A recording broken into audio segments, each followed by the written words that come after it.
हम लोग code on wages act कर रहे थे। मैं पहले आपको बताना चाहता हूं फिर से, कोड ऑन वेजेस एक्ट में 4 पुराने एक्ट समा गए हैं, यानी दोज 4 एक्ट्स जो पहले थे, like payment of wages act, minimum wages act, bonus act, equal remuneration act, those acts have been repealed and now they have been clubbed and अब कोड ऑन वेजेस के अंदर ये 4 एक्ट्स हम लोगों को देखने को मिलते हैं। हमने कल कैलकाटा में पढ़ा था payment of wages and minimum wages के अंश, जो अब कोड ऑन वेजेस एक्ट के अंदर ही है ऑफ कोर्स। तो we read yesterday, we have talked about floor wages central government fix करता है, क्या फैक्टर्स को देखकर करता है, स्टैंडर्ड ऑफ लिविंग का जो कॉस्ट होगा, एंड मिनिमम वेजेस स्किल को देखते हुए आपके working hours, conditions of working, hazardous occupation है या नहीं, इन चीजों को देखते हुए minimum wages appropriate government fix करता है। अप्रोप्रिएट गवर्नमेंट सेंट्रल गवर्नमेंट या स्टेट गवर्नमेंट कोई भी हो सकता है। We have done yesterday. हमने फिर देखा था कि ये जब मिनिमम वेजेस की बात होती है, ये कैसे फिक्स किया जाता है। ये मिनिमम वेजेस फिक्स के 2 तरीके थे।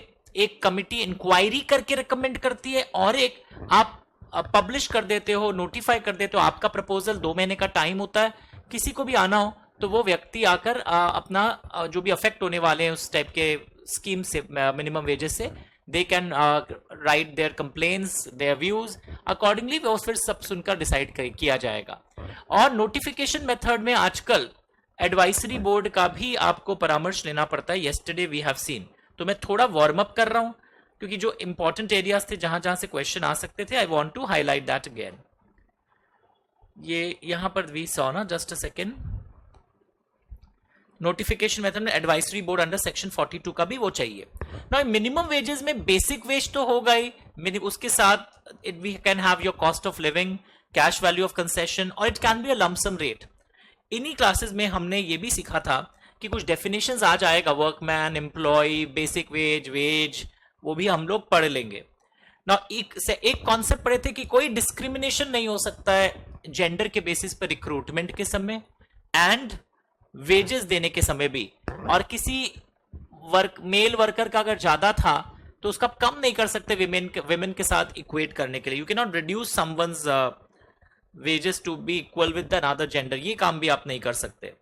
हमने इसी में सीखा था कि वो जो कमिटी यहाँ पे कॉन्स्टिट्यूट होती है बाय अप्रोप्रिएट गवर्नमेंट, जो रेकमेंड करती है मिनिमम वेजेस, उसमें equal number of employer and employee होते हैं एंड इंडिपेंडेंट लोग होते हैं, जो maximum 1/3 of the total members of the committee का कॉम्पोजिशन फ्रेम कर सकते हैं।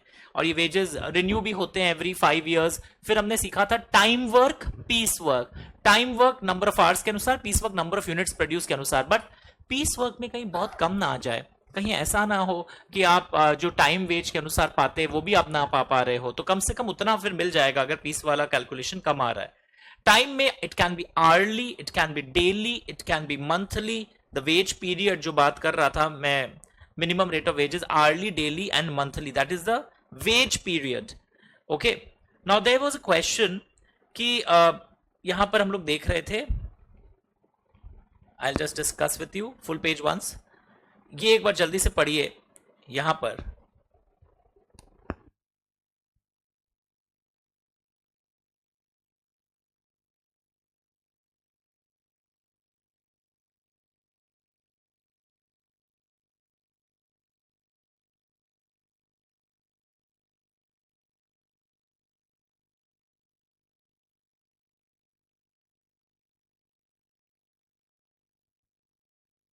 ये देखो कि wages for over time twice the rate पे मिलेगा, ये सब याद है। अच्छा, यहां पर एक क्वेश्चन आया था, मिनिमम रेट ऑफ वेजेस कई बार क्या होता है कि आप फुल वर्किंग डे काम नहीं करते हैं तो भी मिल जाता है।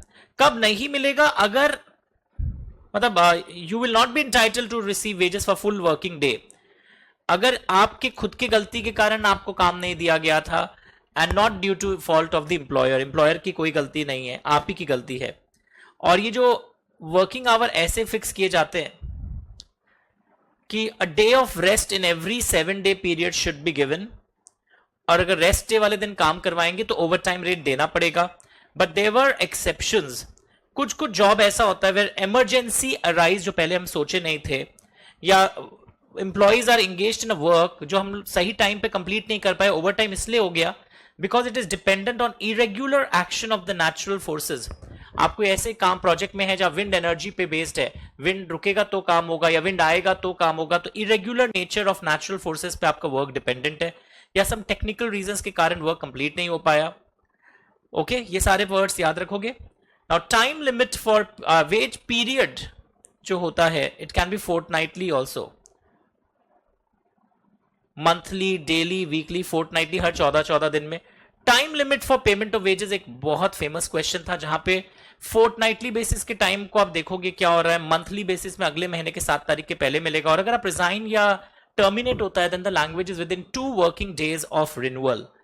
बट याद रखिएगा, किसी दूसरे लॉ में कोई अगर दूसरा टाइम लिमिट लिखा हुआ है तो वो फॉलो करना पड़ेगा, ये वाले उसको हटा नहीं सकते।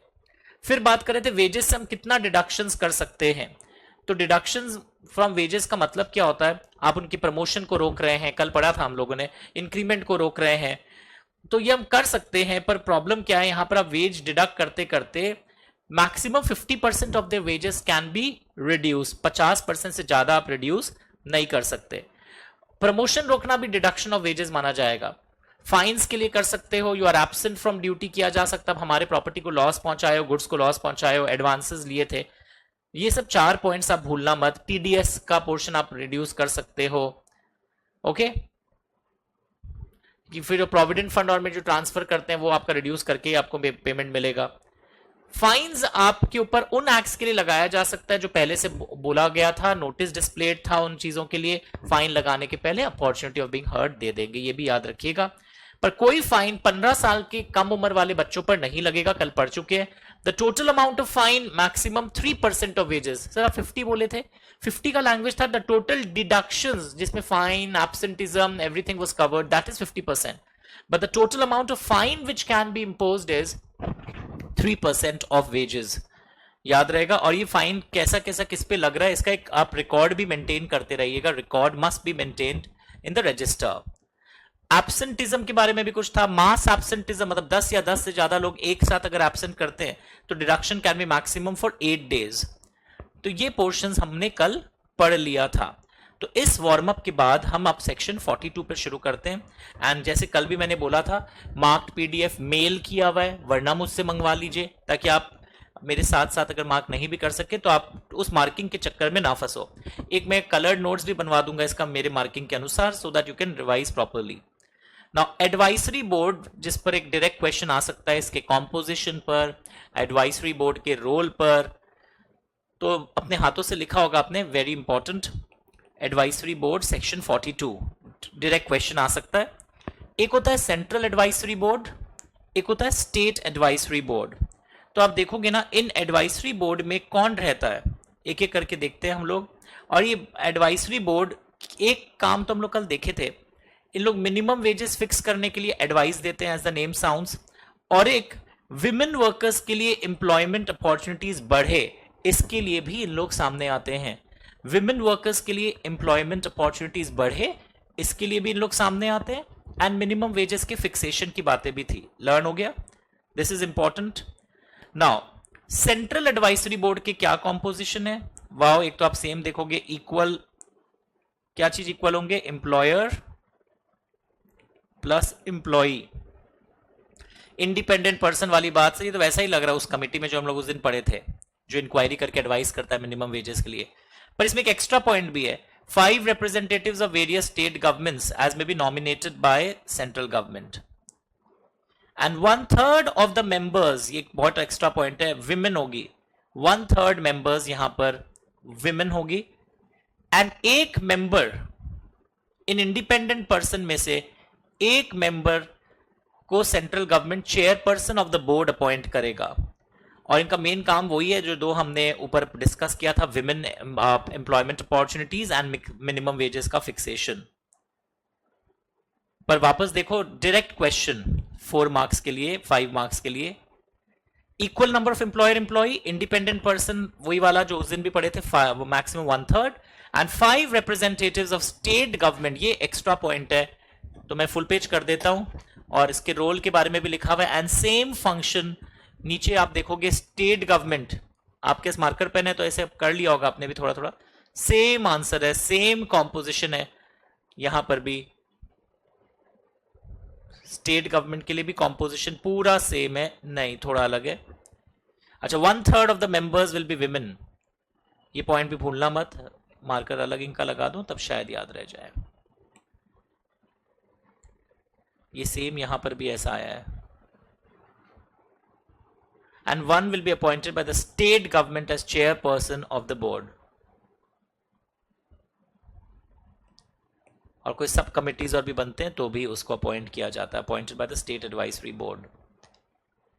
चलिए मैं फुल पेज कर रहा हूं, वीडियो पॉज करके या यूट्यूब से अगर कर रहे हो तो आप स्क्रीनशॉट ले लो मार्किंग का।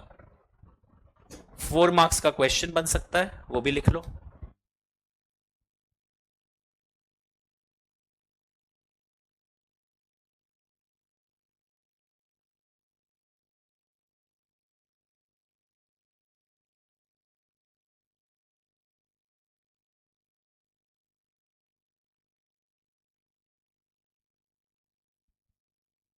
Very good, now look here,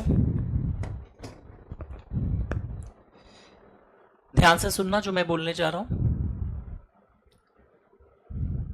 मैंने अज्यूम कि आप वीडियो पॉज कर रहे होंगे, वरना वीडियो आप वापस रिवाइंड करके पॉज करिए, पहले मार्किंग को उठाइए। और कॉपी जो लोग मेंटेन करते हैं, कल के भी जो प्रोबेबल क्वेश्चंस थे आपने कॉपी में मेंटेन किया होगा, आज वाला भी कर लीजिए। नाउ अनदर इंपॉर्टेंट क्वेश्चन, ये है हमारे कोड का एक और एक पार्ट, सेक्शन 43, जहां पे भी आप पढ़ रहे हो, start reading. Section 43, her employer shall pay all amounts required to be paid under this code, चाहे मिनिमम वेजेस हो, पेमेंट ऑफ वेजेस हो या बोनस हो, हर एम्प्लॉयर को पे कर देना है to employ. Where employer fails to make such payment, अगर एम्प्लॉयर पे नहीं करता है, then the company, firm or association who is the proprietor of the establishment in which the employee is employed shall be responsible for payment. Firm मतलब Indian partnership act वाला, तो हर employer को पे करना है, और वरना उसके जो भी ओनर है, बिकॉज कंपनी में तो जो भी डायरेक्टर्स और उनकी भी जिम्मेदारी हो जाती है, कहने का मतलब ये है। अब इसमें कि आप एम्प्लॉयर को पे करिए, और यहां लिखा हुआ है if the amount could not be paid because of death of employee, in case of death of employee, आप किसको पे करेंगे? To the person nominated by employee, और अगर कोई नॉमिनेशन वो नहीं करके गया है, वो पहले ही मर गया, तो कुछ कैसे पे किया जाएगा, वो प्रिस्क्राइब तरीका बताया गया है। तो सिंपल सा याद रखना, वर्ड याद रखना, नॉमिनी। तो आप एम्प्लॉय को पे कर दीजिए, और अगर एम्प्लॉय मर जाए तो नॉमिनी को दे दीजिए। Where no such nomination has been made, language मिल रहा है आपको, सिंपल है, मार्किंग ले रहे हो, वीडियो पॉज करो और मार्किंग लो, फिर वीडियो अनपॉज करना जो लोग घर से कर रहे हैं। इट विल बी डिपॉजिटेड, अगर आप नॉमिनेशन नहीं करके गए, it will be deposited with such authority who shell deal with the amounts so deposited in the prescribed manner. It will be deposited with such authority, language मिला। Now all amounts payable to employee under this code, ये सब general ज्ञान है। अब बात है, अगर payment नहीं होता है, how to recover that claim, अगर जो एम्प्लॉय को मिलना चाहिए था वो एम्प्लॉयर नहीं दे रहा है, तो अब ये रिकवरी के ऊपर क्वेश्चंस आते हैं, and this is very famous. क्या लिखा है देखो, the appropriate government may by notification appoint one or more authorities not below the rank of a gazetted officer to hear the claims which arises under this code। यानी government कुछ gazetted officer को appoint करेगा, the authority while deciding the claim, सारे हालात को देखते हुए वो कंपनसेशन का अमाउंट तो लेगा ही, in addition to the claim compensation can extend to 10 times of the claim determined, यानी कि यहां पर एक 10 times द क्लेम तक का आपको मुआवजा अलग से देना पड़ सकता है। इन एडिशन लिखा हुआ है, within how many months, within 3 months you have to pay the compensation, sorry लिखा, and effort shall be made within 3 months, authority की कोशिश करेगा कि केस को डिसाइड कर दे, they will decide the claim within 3 months। तो simple बात सुनो, क्लेम्स का यहां मतलब है जो एम्प्लॉय क्लेम कर रहा था एम्प्लॉयर से, तो यहां पर लिखा हुआ है कि अप्रोप्रिएट गवर्नमेंट गैजेटेड ऑफिसर को अपॉइंट करेगा क्लेम सुनने के लिए। क्लेम्स जब वो आपका एंटरटेन करेंगे, वो सुनेंगे, तो क्लेम्स तो आपको चलो अगर आपका हक है मिलेगा ही, उसके अलावा कॉम्पनसेशन तक दिलवा सकते हैं वो गैजेटेड ऑफिसर, विच में extend up to 10 times if an employer fails to pay the claim determined. Language मिल रहा है? If an employer fails to pay the claim and compensation, जैसा कि मैंने आपको ऊपर बताया था, क्लेम अलग है, कॉम्पनसेशन अलग है। ओके, द अथॉरिटी, वो जो अपॉइंट हुआ था ना अथॉरिटी गैजेटेड ऑफिसर, वो एक सर्टिफिकेट ऑफ रिकवरी देगा to the collector and district magistrate. उस एरिया का डिस्ट्रिक्ट कलेक्टर को एक सर्टिफिकेट ऑफ रिकवरी देगा कि देखिए वो पे नहीं कर रहा है, आप उसका प्रॉपर्टी बेच करके रिकवरी करिए। उसको इंग्लिश में बोलते हैं recovery certificate is issued and जो भी अमाउंट है that is recovered as land revenue arrears, as arrears of land revenue, एक वर्ड मिला होगा आपको, as arrears of land revenue ये अमाउंट रिकवर होगा। ये कई बार सिलेबस में आता है। एन एप्लीकेशन कौन कर सकता है क्लेम्स के लिए गैजेटेड ऑफिसर्स के बारे में? यहां पे लिखा हुआ है employ, trade union, inspector cum facilitator. Language मिल रहा है? Employ, trade union, inspector cum facilitator. ध्यान से पढ़ना शुरू करिए। फुल पेज कर दो, स्टार्ट रीडिंग। यहां पे एक नया वर्ड आ रहा है, आप कंप्लेन और कौन फाइल कर सकता है एम्प्लॉय के बिहाफ में? यहां इंस्पेक्टर्स अपॉइंट होते हैं, वो भी कर सकते हैं। The application may be filed within 3 years। कितने टाइम के अंदर एप्लीकेशन फाइल किया जाएगा? 3 years from the date on which the claims arises. 3 साल के अंदर एप्लीकेशन किया जाएगा। The authority may entertain the application even after 3 years if sufficient cause is shown.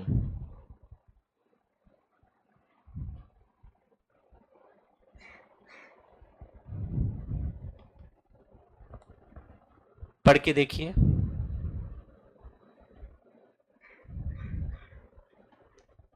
Application कोई भी आपका क्लेम्स है 3 साल के अंदर करिए।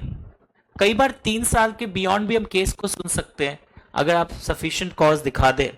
और यहाँ जो अथॉरिटी होते हैं, एपीलेट अथॉरिटी होते हैं, उनके पास सिविल कोर्ट की तरह पावर्स होते हैं।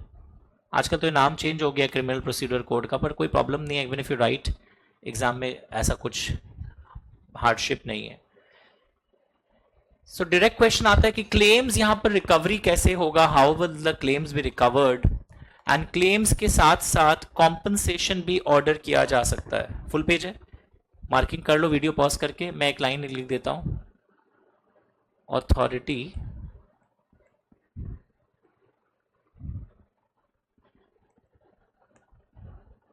Can order claims plus compensation. तुमको क्लेम का टाइम लिमिट बोल के भी मैंने लिखा है 3 साल, मार्किंग कर लीजिए अच्छे से। तो ये फैक्ट्रीज एक्ट, ईएसआई, ये सब आपको इंस्टीट्यूट मैट से जितना मैंने करवाया उतना करना चाहिए, क्योंकि सब 3-4 एक्ट मिला के 10 मार्क्स के आएंगे एंड इट्स वेरी बोरिंग। और बेस्ट तरीका क्या होता है इंडस्ट्रियल लॉ करने का? वापस सुन लो, अपना समझ के बोल रहा हूं, वापस हमारे वीडियो को 1.5x में प्ले कर लीजिए, क्योंकि ये सब है ना 2-3 दिन से ज्यादा याद रहता नहीं है प्रैक्टिकली, खासकर ये minute details. It's not possible for a student to learn so much. Okay, वैसे यहां पे लिखा हुआ है अगर कभी कोई डिस्प्यूट अराइज हो जाए एम्प्लॉयर एंड एम्प्लॉय के बीच में, ये बोनस हमारा क्या होगा, ये होगा, तो ये सारे डिस्प्यूट्स जो अराइज होते हैं इस एक्ट के अंदर, they will be considered as a dispute within the meaning of industrial disputes act. जो भी डिस्प्यूट्स अराइज होते हैं they will be considered as dispute about dispute within the industrial disputes act. Section 47 ये bonus act करने के समय हम लोग पढ़ेंगे, अभी नंबर लिख लो अपने हाथों से बस। सेक्शन 47 बोनस एक्ट जब करेंगे तब करेंगे। सेक्शन 47 चल रहा है ये, इसके कुछ मार्किंग्स एक बार ले लीजिए। सारा अब एक एक लाइन नहीं पढ़ना, इट्स ह्यूज। सोचिए पूरे कोड ऑन वेजेस एक्ट से आप देखोगे एक क्वेश्चन 5 मार्क्स का आएगा और एक एमसीक्यू आएगा, तो you don't have to learn so much. इससे अच्छा कंपनी लॉ करेंगे तो नौकरी में भी काम आएगा, पर ऑफ कोर्स छोड़ भी नहीं सकते हैं, 10 मार्क्स आइडिया होना चाहिए। और इनके कुछ फिक्स्ड क्वेश्चंस हैं, जैसे कल जो मैंने बताए थे वो ज़्यादा पॉपुलर क्वेश्चंस थे। आज एडवाइजरी बोर्ड का कॉम्पोजिशन बाय चांस लोग पूछ लेंगे नया कॉन्सेप्ट देकर। Take this marking, I will move ahead. इस मार्किंग को ले लीजिए जल्दी से।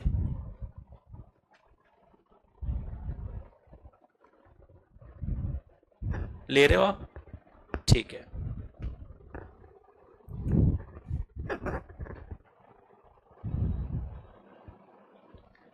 ना अभी आज हम लोग देखा कि रिकवरी सर्टिफिकेट दिया जा रहा था, जो रिकवरी हो रहा था as arrears of land revenue. एक मिनट देखो,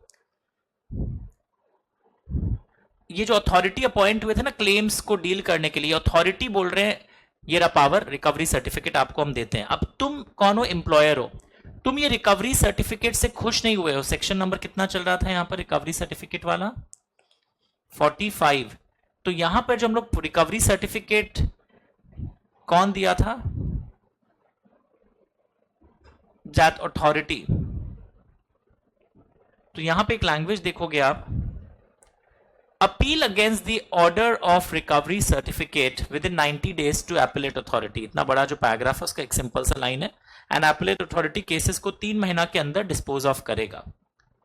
so nothing technical, nothing great, बस ये आइडिया होना चाहिए कि जो अपील कर रहे हो आप, मार्किंग ले लीजिए, मैं वेट कर लूंगा। विद इन 90 डेज करना चाहिए। आई am not saying it important, कल का क्लास ज्यादा इंपॉर्टेंट था। सर बंद कर दूं आज के वीडियो को? नहीं, but yesterday's class was very important.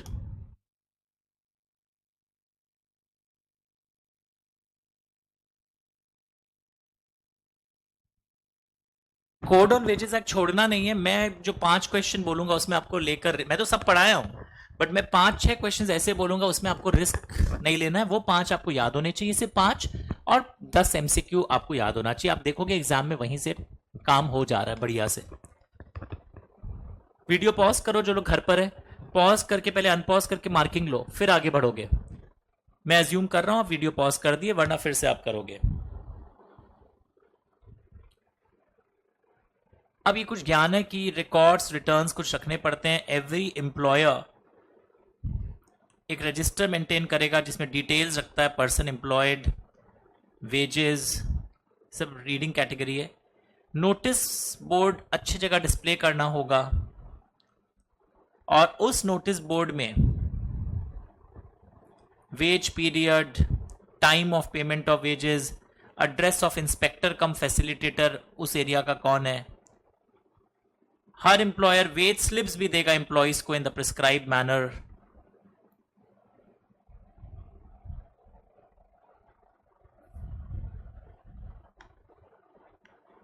अगर आप एग्रीकल्चर और डोमेस्टिक पर्पस के लिए एम्प्लॉइज को हायर करते हैं तो आपको डिस्प्ले करने की दरकार नहीं है, और वो भी जब मैक्सिमम 5% अगर आप एम्प्लॉय कर रहे हैं तो आपके लिए ये ऊपर डिस्प्ले वाला कानून लागू नहीं होगा। एक बार पढ़ा हुआ होना चाहिए।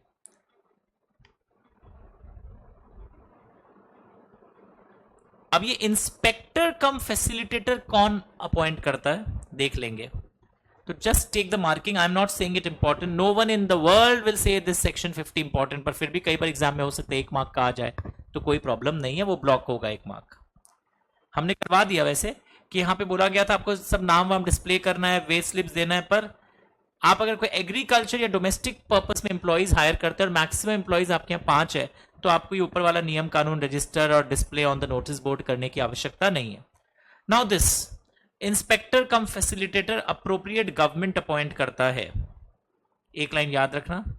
सर समझ गए, इस एक्ट में कुछ नहीं आए तो एक ही लाइन लिखना है, appropriate government for each area they are appointing inspector cum facilitator. पढ़ के देखो, सेक्शन 51 लिख देना ताकि दूर से दिखाई दे। अब ये इंस्पेक्टर कम फैसिलिटेटर का क्या रोल होता है ना, what is the role of inspector cum facilitator? Role and functions, ये एडवाइस दे सकते हैं कि ऐसे ऐसे कंप्लायंस, बेसिकली कंप्लायंस के लिए एडवाइस दे सकते हैं, इंस्पेक्शन के लिए जा सकते हैं, एस्टैब्लिशमेंट में सब कुछ सही चल रहा है तो कई बार सर्च करने के लिए आ जाते हैं रजिस्टर्स, रिकॉर्ड्स, कुछ भी अगर वायलेशन होता है लॉ का तो दे इन्फॉर्म गवर्नमेंट कि देखिए ऐसा ऐसा उल्लंघन हो रहा है, ये गवर्नमेंट को भी बताते हैं कि ऐसा ऐसा उल्लंघन हो रहा है। तो ये इंपॉर्टेंट है। Role of inspector cum facilitator as per code on wages act, factories act के इंस्पेक्टर का आंसर लिख के मत आ जाना। तो what is the role of inspector cum facilitator, this you can get for a 4 mark question. और एक एडवाइस दूं, कोड ऑन वेजेस एक्ट ना एक दिन में पूरा रटने मत बैठना, इट्स बोरिंग।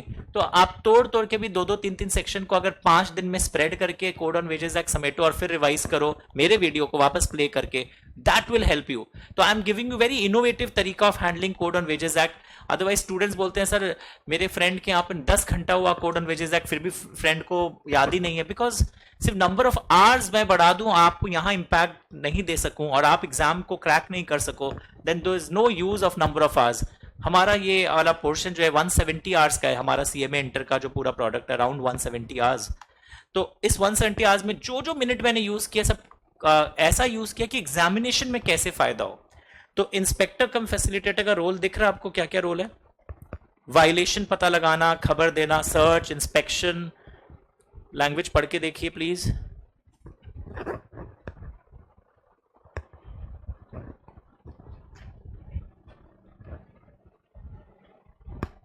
Start reading.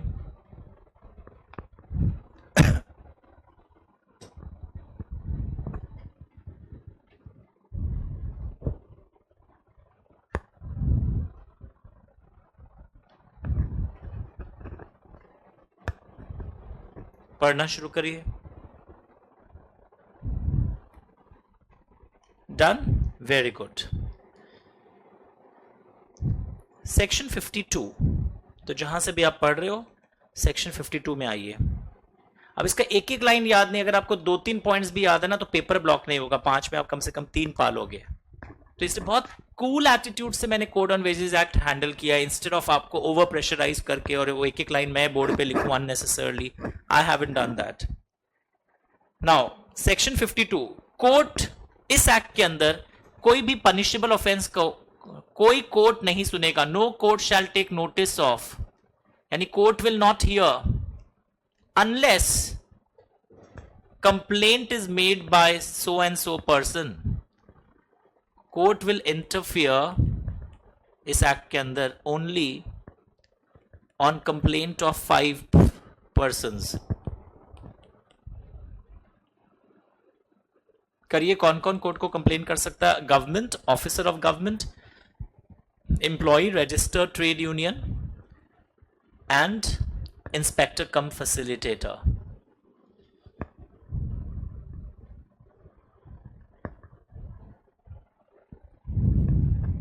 और बहुत सारे पेनल्टीज भी हैं आजकल, वेज नहीं पे करने से क्या होगा, और कई बार क्या होता है कंपाउंडिंग का कॉन्सेप्ट भी कि कम अमाउंट लेकर आपको रिलीज भी कर दिया जा सकता है। So court will interfere only on complaint of 5 persons. ये 5 पर्सन्स कौन कौन है चेक करिए।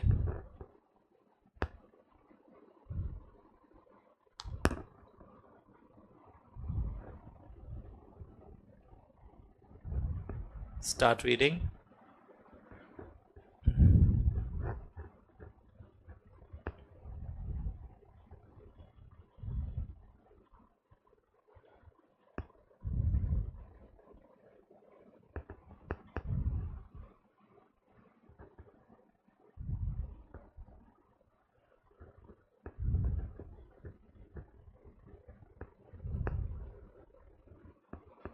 पढ़ना शुरू करिए।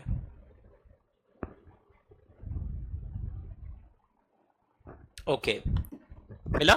Okay, next. बहुत पेनल्टीज है। I am not in favour of making you learn everything, but ये एमसीक्यू के लिए थोड़ा सा आइडिया होना चाहिए। An employer who pays to an employ less than the amount due is punishable with fine maximum 50,000। ये याद रखना, बस एक बेसिक ही दे देगा।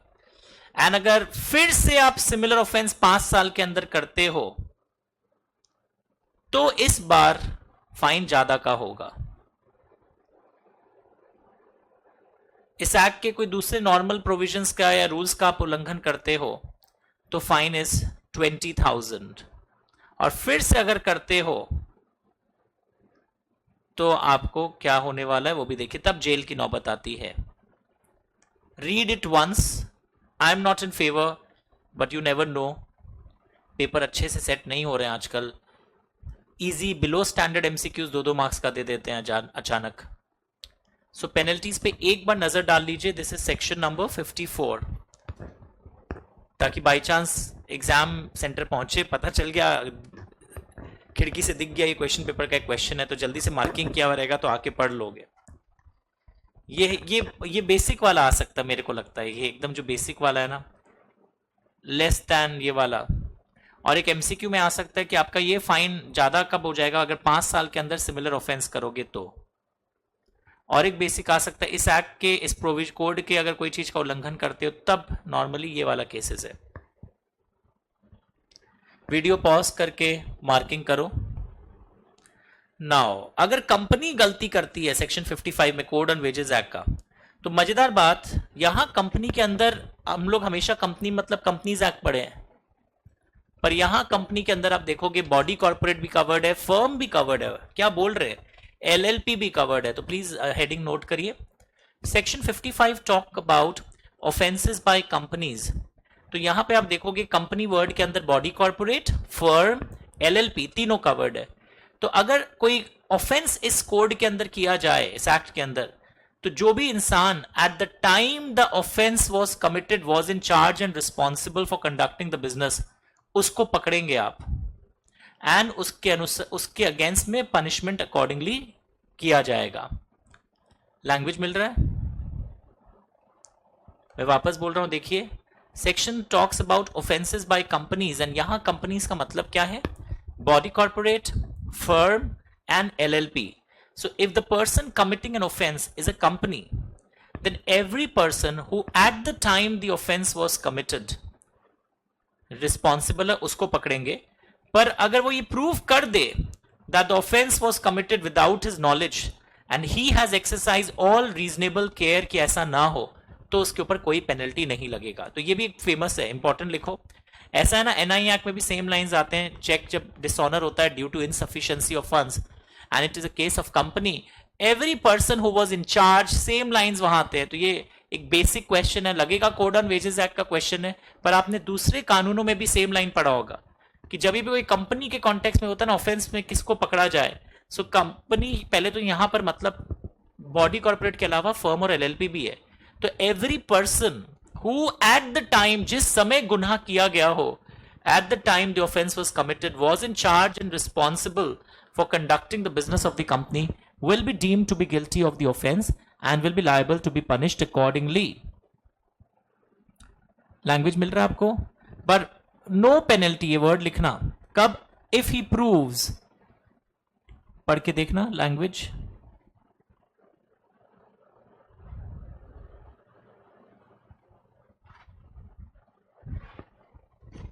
क्या प्रूव कर रहा है? That the offense was committed without his knowledge and he has exercised all due diligence. Next देखोगे आप सेक्शन 56, कंपाउंडिंग बोलते हैं. कि कंपाउंडिंग का मतलब क्या होता है, आपके ऊपर जो पेनल्टी और लगा था वो कम कर देंगे, पर वो कौन से ऑफेंस में है, सिर्फ जहां फाइन लगता है, जहां पे ओनली इंप्रिजनमेंट लगता है या इंप्रिजनमेंट एंड फाइन वर्ड लिखा रहता है, दे आर नॉट कंपाउंडेबल. ये वाले कंपाउंडेबल नहीं है दोनों, ओनली फाइन वाले कंपाउंडेबल हैं. पर अगर आप 5 साल के अंदर, ये लैंग्वेज बार बार देखो, यहां हर जगह 5 साल है, इसमें एमसीक्यू आ सकता है, सिमिलर ऑफेंस करते हो, ओके, या कंपाउंडिंग नहीं हुआ था, similar offence which is earlier compounded और ही वॉज अर्लियर कॉन्विक्टेड, और फिर से आप कर दिए, तो अब आपका कोई कंपाउंडिंग नहीं मिलेगा. No compounding in these cases also. Compounding घूस नहीं है कि आपसे कम पैसा लेके केस का सारे प्रोसिक्यूशन ड्रॉप हो गए. कंपाउंडिंग का मतलब है गवर्नमेंट स्कीम लेके आता है कि इतने फाइन पेनल्टी इकट्ठा हो गए, चलिए दे दीजिए, थोड़ा कम कर देते, पर केस को रफा दफा करते. तो इस सिचुएशन में अगर 5 साल के अंदर, ऑलरेडी अभी 2 साल पहले कोई केस कंपाउंड करवाया था, फिर से वो काम कर दिया आपने, तो 5 साल बीत जाना चाहिए, या आप पहले भी आरोपी घोषित किए थे, आप किया गया था कॉन्विक्टेड, मतलब आरोपी घोषित किया गया था 3 साल 4 साल पहले, 5 साल के ब्लॉक के अंदर ही है, तो कंपाउंडिंग का फायदा नहीं उठा सकते।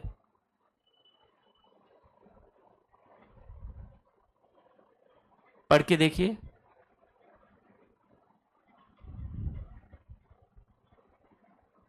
%50 तक का फीस यहां कम हो सकता है अगर कंपाउंडिंग का इफेक्ट नो प्रोसिक्यूशन, मतलब आपके खिलाफ अब कोई कार्रवाई फिर नहीं चलेगी if compounded and you have paid that fees. अच्छे से नोट करिए, कंपाउंडिंग पे यू कैन गेट क्वेश्चंस। ये कंपनी लॉ में भी हम लोग देखते हैं most of the offences are compoundable, NI act में भी देखते थे most of the offences are compoundable. 5 साल के ब्लॉक में अगर थोड़े दिन पहले ही आपका कोई कंपाउंडिंग हुआ था तो फिर से कंपाउंडिंग नहीं हो सकता है।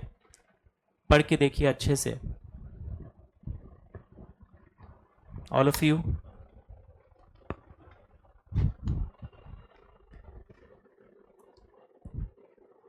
और कुछ एक्स्ट्रा मार्किंग भी है, तो वीडियो पॉज करिए और कॉपी में ना कुछ अच्छे अच्छे पोर्शंस को लिख लीजिए। अभी तक ये एग्जाम में आया हुआ नहीं है, so I am not saying it very important, but you can get questions on this.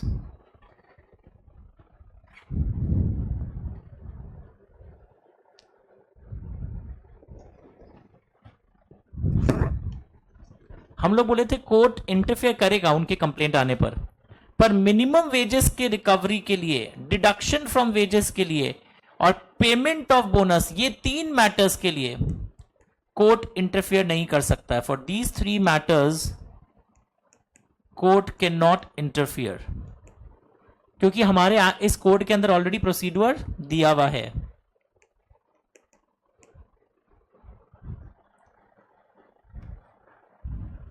तो ये आई थिंक लास्ट पार्ट था, यस। उसके बाद से बोनस एक्ट वाला पार्ट बचेगा जो बहुत इजी होता है। Start reading everyone. No court shall entertain any suit, पर सर थोड़ी देर पहले आपने बोला था कोर्ट कैन एंटरटेन सूट अगर वो 5 लोग अप्लाई करें, पर इन 3 मैटर्स पर जो एक बार वो रिकवरी सर्टिफिकेट इस कोर्ट के अंदर अगर इशू हो गया है, recovery of minimum wages, deduction from wages या डिस्क्रिमिनेशन इन वेजेस, 4 मैटर हो गए, 4 मैटर हो गए, 3 4। ये इंपॉर्टेंट, एक सिंपल क्वेश्चन दे देगा आपको इसके ऊपर कि कोर्ट में आप केस की अलाउड ही नहीं है यहां पर। Section 59, employer has to prove, कभी भी अगर कुछ होता है ना कि पेमेंट नहीं हुआ तो एम्प्लॉयर को प्रूव करना पड़ेगा कि पे हो गया है। और कोई एम्प्लॉयर अगर एम्प्लॉई से साइन करवा लिया, देखिए आप साइन करिए, आप हमसे और कुछ नहीं मांगेंगे तब मैं आपको ये दूंगा। No employee can surrender his right to receive that bonus या एनी अदर अमाउंट जो उसको ड्यू हो। बोनस अमाउंट को, बोनस होता है ना साल में, आप पूजा बोनस मिलता है, अभी पढ़ोगे आप थोड़े दिन में मेरे से। तो नो वन कैन सरेंडर, नहीं सर एम्प्लॉय साइन किया है, वैसा कॉन्ट्रैक्ट नल एंड वॉइड होगा। No one can surrender, you remember this, no employee can surrender the right to receive the bonus. और अगर कोई साइन कर भी दिया है, it is considered as null and void.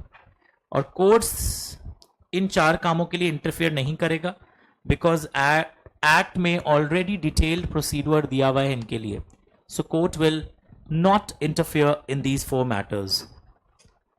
No one will relinquish the right to receive bonus. पक्का everyone? 62 reading category का है। गवर्नमेंट कई बार डेलीगेट कर देते हैं अपने कुछ पावर्स, और अगर एम्प्लॉयर को कोई ऑफेंस के लिए पकड़ा जाए इस एक्ट के अंदर, तो उसका हक होगा कि actual offender can be brought before the court. बोलेगा हम नहीं किए, एक्चुअल ऑफेंडर ये है।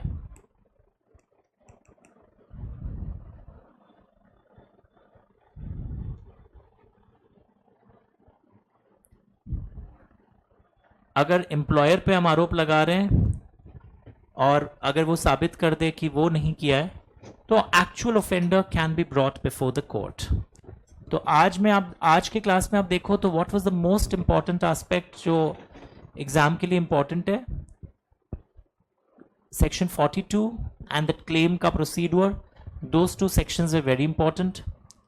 वैसे ही 64 में लिखा हुआ है जो एम्प्लॉयर का कोई पैसा गवर्नमेंट के पास अगर पड़ा होगा, कोई गवर्नमेंट के साथ कोई कॉन्ट्रैक्ट था, that shall not be liable to attachment, it can not be attached by any decree और order of the court.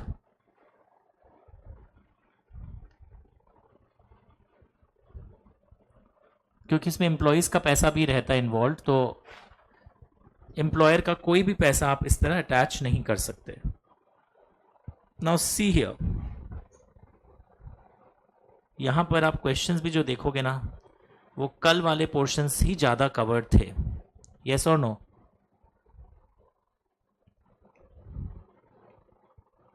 Yes, penalty वाला पढ़ ही लेना तुम, क्योंकि बुक के पीछे दिया हुआ है।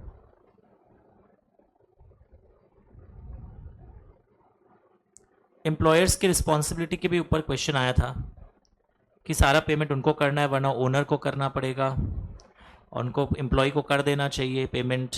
याद आ रहा है आपको questions? We have already seen ना? यस। सो एक बार लेआउट करता हूं।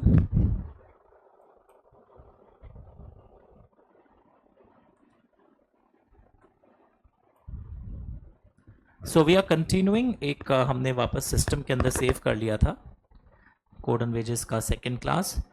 Now what I will do, ये जो पोर्शन आप देखोगे ना, बोनस वाला पोर्शन बहुत इजी है आपके एग्जाम के लिए, बहुत इजी पोर्शन है। आपको अभी सबसे पहले मैं ना वो जो कल पेंडिंग था वेजेस का डेफिनेशन, बेसिक वेजेस की डेफिनेशन, ये सब चीज दिखलाता हूं जो आपने देखा होगा पहले भी। एकदम फर्स्ट पेज पे चला गया हूं कि वेजेस के अंदर क्या आएगा, remuneration. Wages are what? Remuneration, चाहे सैलरी बोलो या अलाउंसेस बोलो। वेजेस के अंदर वी हैव ऑल रेम्यूनरेशन, और वो रेम्यूनरेशन कैसा कैसा हो सकता है देखोगे आप। The remuneration can be in the form of salaries, it can be in the form of allowances, या हो सकता है वो अलाउंस जो है वो आपको मॉनेटरी टर्म्स में जो एक्सप्रेस करने से जो उसका वैल्यू आएगा, दैट विल बी कंसिडर्ड। मतलब बेसिकली टर्म्स ऑफ एम्प्लॉयमेंट के अनुसार आपको ये सैलरी और अलाउंस मिल रहा है, चाहे एक्सप्रेस टर्म हो या इंप्लाइड टर्म हो। और क्या क्या इंक्लूड होगा, तो इतना बड़ा डेफिनेशन याद नहीं होता है, तो ये याद रखना, सैलरीज आएगा, अलाउंसेस आएगा, which can be expressed in monetary terms as per terms of employment. And क्या क्या इंक्लूड होगा आप देखोगे, basic pay plus dearness allowance, जो कॉस्ट ऑफ लिविंग को मीट करने के लिए दिया जाता है। और कई बार ये भी होती है कि अगर हमारी फैक्ट्री या एस्टैब्लिशमेंट 15-20 दिन बंद हो गया तो भी आपको रिटेन करने के लिए हम बैठे बैठे भी आपको पैसा देंगे, तो रिटेनिंग अलाउंस इफ एनी वो भी ऐड हो जाएगा। बट क्या ऐड नहीं होता है वो देखिए, बोनस ऐड नहीं होगा अगर वो रेम्यूनरेशन के टर्म्स के अंदर पहले से कॉन्ट्रैक्ट में इंक्लूडेड नहीं था।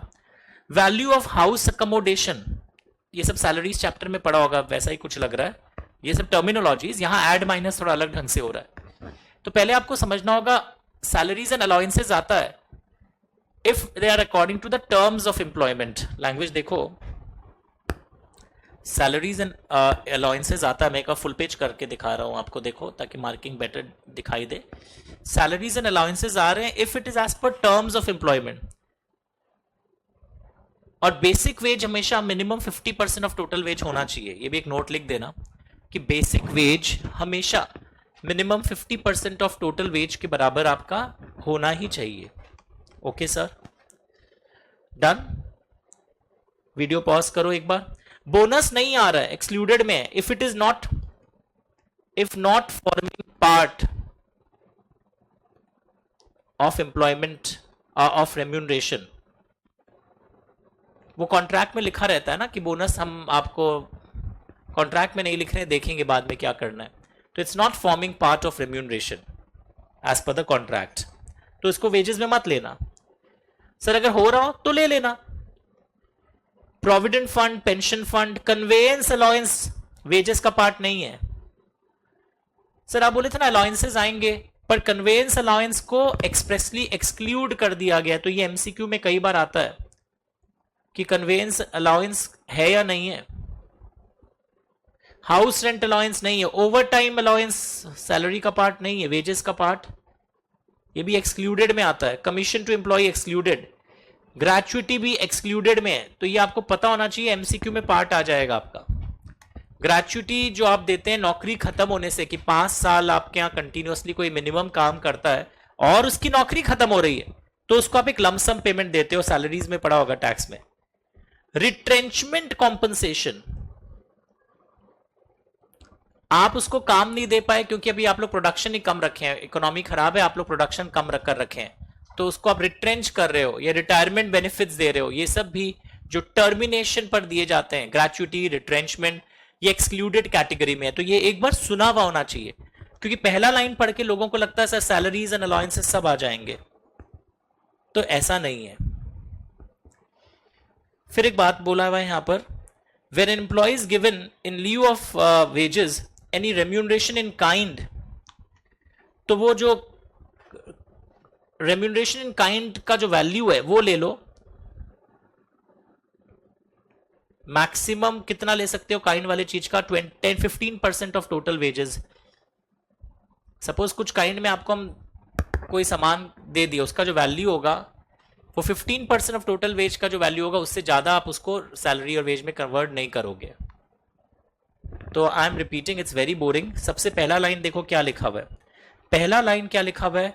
Wages means salary allowances. ये इसमें अलाउंस देख के लोग बोल देते हैं सारे अलाउंसेस कवर्ड है, बट आगे इन्होंने क्लियरली लिख दिया है सिर्फ dearness allowance and retaining allowance he covered है। बाकी देखो, हाउस रेंट अलाउंस हटा दिया, कन्वेयंस अलाउंस हटा दिया, एक्सक्लूडेड कैटेगरी में आ गया। Bonus, gratuity, retrenchment compensation. Retrenchment का मतलब क्या होता है? इट इज नॉट पनिशमेंट, पर मैं काम नहीं दे पाया, हम उसको हटा रहे हैं क्योंकि अब हमारे यहाँ इकोनॉमिक स्लम्प आया हुआ है, हम प्रोडक्शन ही कम कर रहे हैं। पनिशमेंट के कारण जब हटाते हो, दैट इज नॉट रिट्रेंचमेंट। अब बेसिक वेज, जो हम लोग पहले का एक्ट पढ़ते थे, प्रोविडेंट फंड एक्ट, उसमें बेसिक वेज का एक डेफिनेशन दिया हुआ था और उसमें क्या क्या नहीं आएगा वो यहां भी मैंने मार्क फिर से कर दिया है।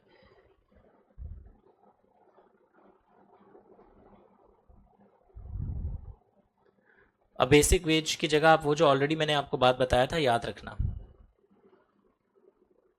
Basic veg now must be minimum 50%, इस पे एमसीक्यू आ सकता है, ऑफ टोटल वेज। वो ईपीएफ का बेसिक वेज यहां पढ़ने की दरकार नहीं है। और रेम्यूनरेशन अगर काइंड है then up to 15% of wages वो वेजेस में काउंट होगा। नाउ नेक्स्ट वर्ड जो हम लोग देखने वाले, basic wage must be nowadays 50%। Provident fund act में बेसिक वेज का डेफिनेशन अलग है, आज भी वो अलग फॉलो करते हैं, हम लोग वहां पढ़ेंगे। नाउ वर्कर का डेफिनेशन एंड एम्प्लॉय का डेफिनेशन ठीक से मार्क करो अगर कल नहीं किया था। And what is not included in the term employee, start doing it. What do you mean by the word employee? What do you mean by the word workman? ध्यान से देखो, वर्कमैन शब्द का मतलब क्या है, एम्प्लॉय शब्द का मतलब क्या है। तो एम्प्लॉय शब्द का मतलब क्या हो रहा है?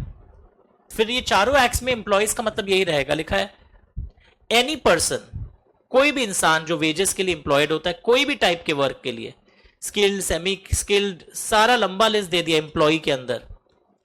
पर देखोगे यहां पे एक वर्ड लिखा है other than apprentice, under apprentice act. ये वर्ड याद रहेगा, अप्रेंटिस इज एक्सक्लूडेड। जो ये वर्ड याद रखना होगा, अप्रेंटिस मतलब जैसे ट्रेनीज होते हैं, दे आर नॉट एम्प्लॉयज। ये याद रखना, एमसीक्यू में बहुत फेमस है। बट इसमें एक लिस्ट क्लियरली दे दिया, it does not include member of armed forces of the union. Army man को एम्प्लॉयज नहीं बोल सकते आप, okay. So employee means any person other than apprentice employed on wages, ये लैंग्वेज याद रखना, to do any type of work, skill, semi skilled, trained work, clerical work, whether terms of employment are expressed or implied। And कई बार government declare कर देता है कि इसको हम एम्प्लॉय मानेंगे, तो वो भी आपका आ जाएगा। वैसे ही वर्कमैन क्या है, ये स्टैब्लिशमेंट लिखा हुआ है, देखो लैंग्वेज आज ही मैनेज करना इसको, employed on wages by establishment. जो जो मैंने बोला है वो आपकी मार्किंग में आनी चाहिए, मैं बार बार बोल रहा हूं। बट वर्कमैन कौन है? वर्कमैन में आप देखोगे लैंग्वेज इंडस्ट्री वर्ड आ रहा है कहीं पर. Any person employed in any industry to do any type of manual, unskilled, skilled, technical, operational, clerical, supervisory work भी अगर आप करते हैं फैक्ट्री में. एंड इट इंक्लूड्स जर्नलिस्ट को भी यहां पे माना गया है. Sales promotion employees, these are also included as workman. Okay, पर मेन वर्ड याद रखना, इन इंडस्ट्री के कॉन्टेक्स्ट में बात होता है. To do any manual word याद रखोगे आप. Skilled, unskilled, sales promotion employees भी कवर्ड हैं यहां पर. जर्नलिस्ट भी कवर्ड हैं. फुल पेज करूं एक बार, ठीक से देखो. इंडस्ट्री वर्ड आंसर में आना चाहिए. वहां पे एस्टैब्लिशमेंट था, यहां पे इंडस्ट्री में जब कोई भी पर्सन एम्प्लॉयड होता है ये सब काम करने के लिए, मैनुअल वर्ड्स पहले आया. देखो, मैनुअल, अनस्किल्ड, स्किल्ड, टेक्निकल और क्लरिकल, सुपरवाइजर्स भी वर्कमैन माने जा रहे हैं. सेल्स प्रमोशन एम्प्लॉइज भी. बट क्या नहीं आता है वो देखो. अच्छा, पहले वो वापस दिखा दूं. देखिए अगर कोई की मार्किंग छूटी हुई है तो क्या नहीं आता है वो देख लीजिए. तो जो 5-6 क्वेश्चंस मैंने पढ़ाते वक्त इंपॉर्टेंट बोले उन पे कोई भी आप कॉम्प्रोमाइज नहीं कर सकते. In fact code on wages act है ना, सुबह टैक्सी में एग्जाम में जाने के समय पढ़ना चाहिए. वो 2-3 घंटे से ज्यादा स्टोर नहीं रहता. तो पूरा प्रिपरेशन है ना स्मार्ट प्रिपरेशन पे बेस्ड है.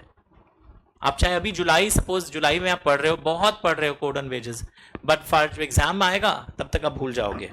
तो लास्ट दिन भी कोड ऑन वेजेस वीडियो से आपको टच में रहना पड़ेगा.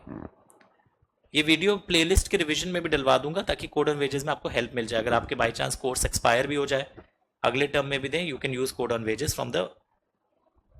और इंस्टीट्यूट मैथ्स से पढ़ने से फायदा क्या है कि इनके क्वेश्चंस हमारे सब कवर हो जा रहे हैं, कहां कहां से आएगा. What is not included in workmen, वो देखो क्या वर्कमैन में इंक्लूडेड नहीं है. It does not include person in managerial capacity. Managerial capacity, supervisors included थे पर managerial और administrative covered नहीं है. आर्मी मैन को काम नहीं करा. सुपरवाइजर्स भी कवर्ड नहीं है अगर वो 15,000 के ऊपर पाते हैं, यानी up to 15,000 you are workman. अगर आप सुपरवाइजर है, अगर आप बहुत महंगे वाले सुपरवाइजर हैं, आप यहां कवर्ड नहीं है. तो ये सी एंड डी एग्जाम में एमसीक्यू का पार्ट बन के आ सकता है. You have to be careful. C and D exam में एमसीक्यू का पार्ट बन के आ सकता है. मैं बार बार बोल रहा हूं, you have to be careful. Marking कर लीजिए, मैं आता हूं वापस. सुपरवाइजर्स कॉपी में लिखो. Supervisors drawing more than 15,000 are not covered. मैं कोड ऑन वेजेस पे ना क्वेश्चन आंसर्स थोड़ा बना दे रहा हूं, questions with page number reference. उससे आपको रिवीजन करने में इजी रहेगा, क्योंकि इतना मार्किंग करते जा रहे हैं ना, हौच पौच हो जा रहा है finally. So managers are not covered और 15,000 के ऊपर वाले लोग सुपरवाइजर कवर्ड नहीं है. Supervisors drawing greater than, equal to नहीं बोला मैंने, पर मंथ नॉट कवर्ड. याद रहेगा all of you? Very good. अब हमारा कुछ पोर्शन हो सकता है मेरे नोट से हो वो पोर्शन. अब आप देखोगे हम लोग वेजेस और ये सब कर चुके हैं. Now will discuss bonus act section 26 onwards, और वो भी बहुत सिलेक्टेड सेक्शंस आपको यहां पे दिए हैं. 26 से लेकर बहुत कम, उतना पूरा पढ़ना भी नहीं है. And I will also not emphasise कि उतना पढ़िए. 39 वो 4 पेज ही हैं. 41 इज वेरी पॉपुलर, एक जमाने में बहुत आता था. तो few sections of bonus act are also inserted here. मैं एक ब्रेक देकर फिर ये चालू करूंगा. Okay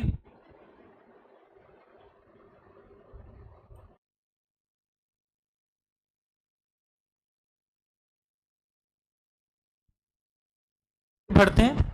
now we are starting with the bonus act part inside your code on wages act section number 26. ध्यान से सुनना जो मैं बोल रहा हूं. जैसे आपने कैलकाटा में सुना होगा, दुर्गा पूजा के आसपास आपके एम्प्लॉइज को बोनस मिलता है. What is bonus?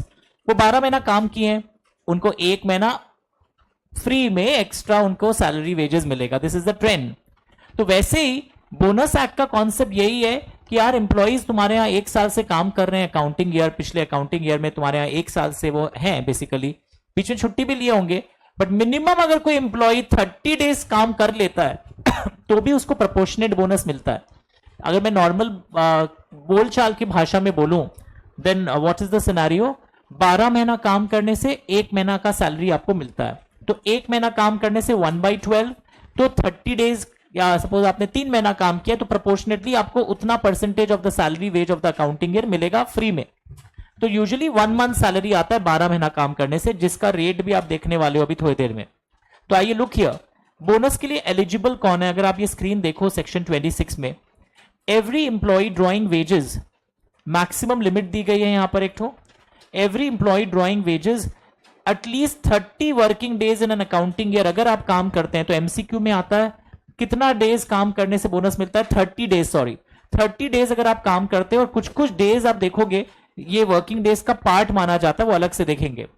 तो 30 डेज अगर आप काम करते हो तो आप बोनस के लिए एलिजिबल हो, एमसीक्यू में याद रखना। एंड बोनस का रेट मिनिमम कितना होगा ये भी एमसीक्यू में आता है, 8.33%, 8 and 1/3 मतलब 8.33% of the wages earned by employee और 100 rupees whichever is higher. और एग्जाम में पता है एक चीज और क्या करेगा, कंफ्यूज करने के लिए लिखेगा कंपनी के पास कोई प्रॉफिट नहीं है, इस साल लॉस हुआ है, तो भी मिनिमम ये वाला बोनस देना पड़ेगा। जो यहां पर एक शब्द का प्रयोग हो रहा है, वेदर और not the company has allocable surplus. तो ये जो वर्ड है ना एलोकेबल सरप्लस, ये अलग से मैं आपको डिफाइन करूंगा कि what do you mean bye allocable surplus, but did you understand this word? पक्का? श्योर? और अगर कभी आपके वेजेस की लिमिट, वो जो एक लिमिट मैंने अभी भरा नहीं है, उसके ऊपर चले जाते हैं, देन व्हाट हैपेंस वो गवर्नमेंट बताएगा, तब अपर लिमिट एक क्या पकड़ के आप कैलकुलेशन करोगे।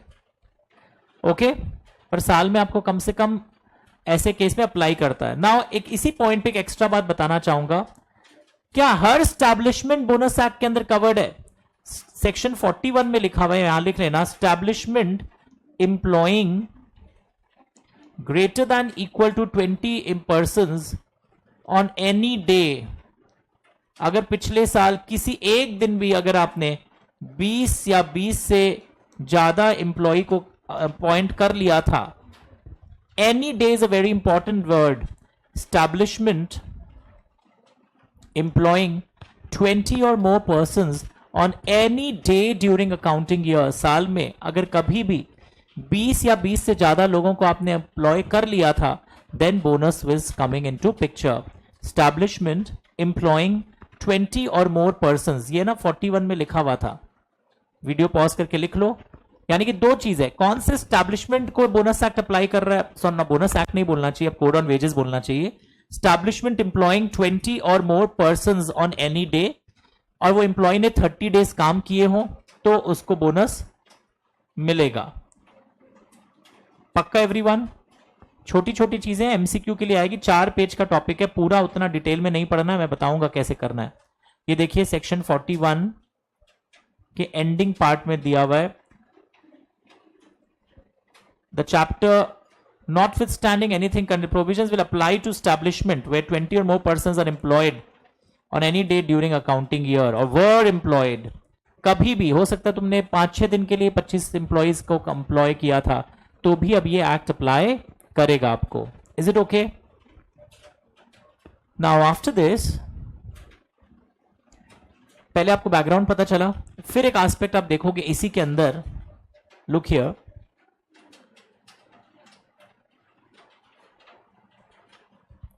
आई will show it to you. Section 41 में फिर से जाओ, which establishments are not covered, which establishments are not covered by, not required to pay bonus। कौन से वो स्टैब्लिशमेंट्स हैं जिनको बोनस देने की आवश्यकता नहीं है? which establishments are not covered, not required to pay bonus। तो लिस्ट देखो, LIC के जो एम्प्लॉयज होते हैं ना, LIC के एम्प्लॉयज को नहीं देना है। जो मछुआरे होते हैं, seaman under merchant shipping act, या जो डॉक वर्कर्स के जो एम्प्लॉयज होते हैं उनको नहीं देना है। या और एक वर्ड आ रहा है, employees who are employed by establishment. कैसे establishment? Which are under any government department, जो गवर्नमेंट डिपार्टमेंट रन करते हैं। एस्टैब्लिशमेंट अंडर गवर्नमेंट डिपार्टमेंट, चाहे स्टेट गवर्नमेंट हो, म्यूनिसिपल कॉर्पोरेशन हो, इनके अंडर में जो एस्टैब्लिशमेंट आते हैं, इनको ये वाला code on wages act apply नहीं करेगा। बोनस उनको मिलता है, मैं आपको बता रहा हूं, उनको भी बोनस मिलता है, वो उनका कोई कॉन्ट्रैक्चुअल पार्ट होता होगा। आप ये सोच रहे होंगे कि इनको अप्लाई नहीं कर रहा तो बोनस नहीं मिलेगा, इनके एम्प्लॉयज को बोनस फिर भी मिल जाता है। कई बार कस्टमरी कॉन्सेप्ट होते हैं, जैसे बंगाल में दुर्गा पूजा के पहले बोनस मिलता है, नॉर्थ इंडिया में दिवाली के पहले मिलता होगा। वैसे ही employees employed by universities and educational institutions, okay, फिर यानी कि स्कूल के टीचर्स को कोड ऑन वेजेस एक्ट वाला बोनस नहीं मिलेगा, पर फिर भी मिलता है कस्टमरी एंड कॉन्ट्रैक्चुअल वाला। इंडियन रेड क्रॉस सोसाइटी वाले एम्प्लॉयज को नहीं मिलेगा। या जो हॉस्पिटल, चेंबर ऑफ कॉमर्स, यानी हर हॉस्पिटल एक्सक्लूडेड नहीं है, hospitals not for purpose of profit वाला, क्योंकि आगे लास्ट में क्या लिखा हुआ है, institutions not for purpose of profit, इसमें हॉस्पिटल कवर्ड है। अगर प्राइवेट हॉस्पिटल प्रॉफिट के लिए बनी है, वहां पे ये code on wages act apply होगा। हॉस्पिटल्स नॉट फॉर प्रॉफिट में भी बोनस मिलता है, पर ये वाला कोड ऑन वेजेस एक्ट वाला नहीं मिलेगा, उनको कॉन्ट्रैक्चुअल या कस्टमरी वाला मिलेगा। आरबीआई के एम्प्लॉयज, उनको नहीं अप्लाई करेगा। पब्लिक फाइनेंशियल इंस्टीट्यूशन के एम्प्लॉयज, उनको भी अप्लाई नहीं करेगा। आप सपोज असम से बंगाल आ रहे हैं, बांग्लादेश बॉर्डर को क्रॉस करते हुए, ब्रह्मपुत्रा रिवर का सहारा लेते हुए, तो एम्प्लॉयज एम्प्लॉयड बाय सच inland water transport establishment passing through any other country, उनको भी नहीं अप्लाई करेगा। एंड गवर्नमेंट और भी लिस्ट ला सकता है, तो ये लिस्ट एक बार देखो, ये का नजर डाला हुआ होना चाहिए कि कौन कौन से एम्प्लॉयज को सेक्शन 41 ऑफ द कोड, मतलब ये जो हम लोग आज पढ़े थे 8.33% और 100 रुपीज, फिर भी बोनस उनको मिलता है। सर कैसे मिलता है? ये वाले को एम्प्लॉयज को बोनस फिर भी मिलता है, अलग तरीके से मिलता है। तो देखोगे, इसको याद करने का एक टेक्निक है, लिखना लर्निंग टेक्निक,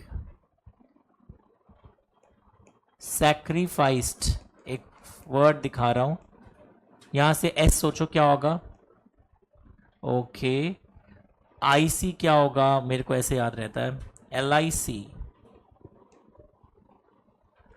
ठीक है। फिर देखोगे आप, ई क्या है, एजुकेशनल इंस्टीट्यूशंस, डी क्या है, कहीं डॉक वर्कर्स आया था, राइट। फिर ये ए क्या है, अथॉरिटी ऑफ सेंट्रल गवर्नमेंट या स्टेट गवर्नमेंट के अंदर अगर आप काम करते हो। आर क्या है, रेड क्रॉस सोसाइटी भी आ सकता है, आरबीआई भी आ सकता है आर के लिए। फिर ये सी क्या है, चैरिटेबल इंस्टीट्यूशंस को मैं सी बोल रहा हूं, जो not for purpose of profit है। अरे वाह, शाबाश सर। ये ए क्या है, ए मैंने बता ही दिया, SACRI क्या है, आरबीआई वाले एम्प्लॉय, आर के दो थे ना, नहीं आर भी आई गए थे, आर भी आ गया, सैक्रिफाइस। नाउ फाइनेंशियल इंस्टीट्यूशन के लिए एफ दे दिया हूं मैं यहां पर, और एक आई के लिए मैं दे रहा हूं inland water transport establishment passing through any other country. तो प्लीज नोट इट डाउन कि बोनस एक्ट कौन कौन से एम्प्लॉयज को कवर नहीं कर रहा है। एक बार ये सैक्रिफाइस्ड के अंदर अपना फिटिंग करके देख लेना, फिर भी कुछ कुछ नाम आपको याद हो जाते हैं। पहले तो बहुत आता था, और आजकल क्या करेगा, एक छोटा सा क्वेश्चन देगा और लिखेगा यहाँ बोनस नहीं दिया गया, फिर आपको बताना पड़ेगा अरे वो तो एग्जेम्प्टेड था। स्पेशली जो मुझे पर्सनली लगता है जो ज़्यादा पॉपुलर है, I will mark it for you, जो एग्जाम में आने के चांस है, universities and educational institutions important है, hospitals not for purpose of profit important है मेरे हिसाब से, मिस मत करना ये दो। हर हॉस्पिटल कवर्ड नहीं है, फिर ये LIC वाले एम्प्लॉयज भी बहुत फेमस है। ये 3 पॉइंट्स आपके मिस नहीं होने चाहिए, ये 3 points you should not miss at any cost. पक्का? Very good. उसके बाद आप देखोगे यहीं पर, कॉपी हो गया, वीडियो पॉज कर लो, कॉपी कर लो। नाउ इसी एक्ट में ये जो वर्ड है एलोकेबल सरप्लस, अवेलेबल सरप्लस, ये बहुत देखने लायक बातें हैं कि हाउ आर दीज कैलकुलेटेड। ना अभी मैंने पढ़ाया नहीं आपको, रुकिए।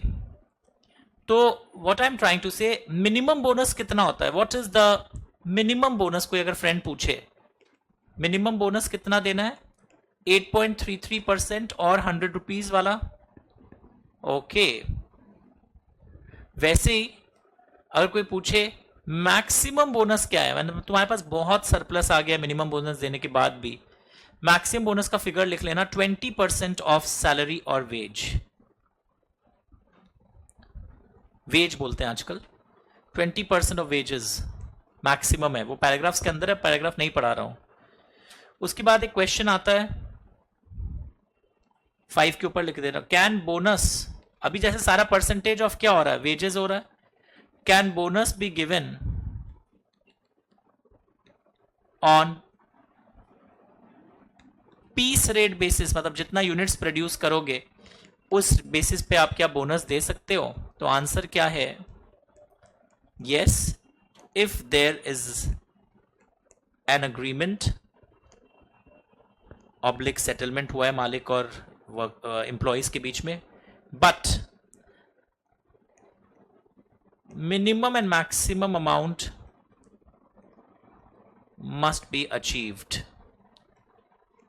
मतलब कि आप पीस रेट बेसिस पर भी दे रहे हो तो याद रखिएगा, कई बार आपके नंबर ऑफ यूनिट्स प्रोड्यूस बहुत कम आ गए तो वो इससे नीचे ना जाए और आप कहीं ज्यादा यूनिट्स प्रोड्यूस करके ये मैक्सिमम बोनस का जो लिमिट है इसके ऊपर ना जाए।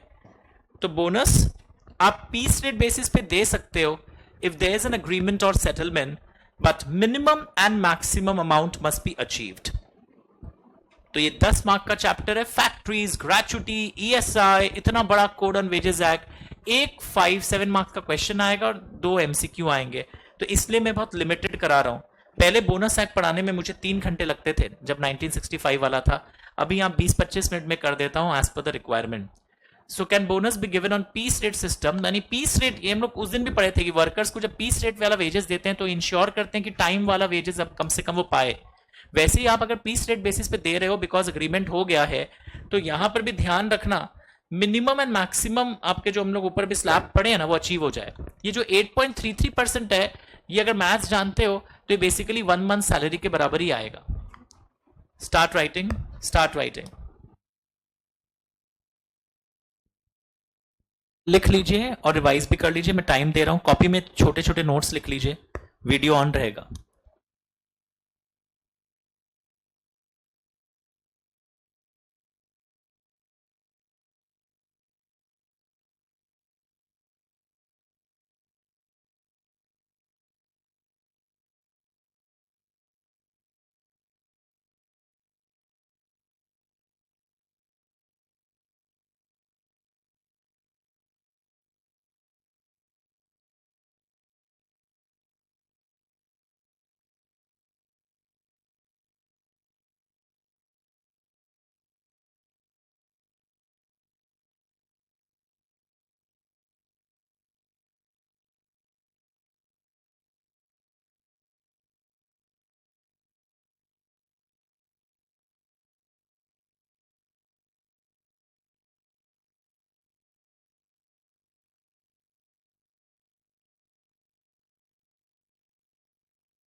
नॉर्मली परसेंटेज ऑफ सैलरी और वेज मिलता है, कभी कभी पीस रेट बेसिस पे भी मिलता है, और अगर अग्रीमेंट हो, बट यहां पर भी मिनिमम एंड मैक्सिमम आपको वो वाला फिगर इतना आ जाना चाहिए जो पहले आता था। नेक्स्ट देखेंगे,